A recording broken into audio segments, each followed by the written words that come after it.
mapapagod pero hindi susuko. Alam mo ba na may dalawang uri ng pagod na pwede mong madama? Una, yung pagod na itutulog mo lang at pagising mo, okay ka na.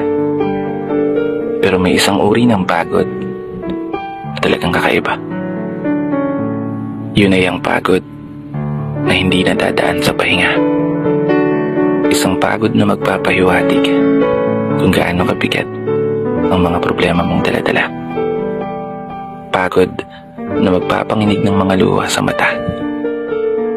Pagod na magdidikta sa'yo para sabihin ayaw mo na.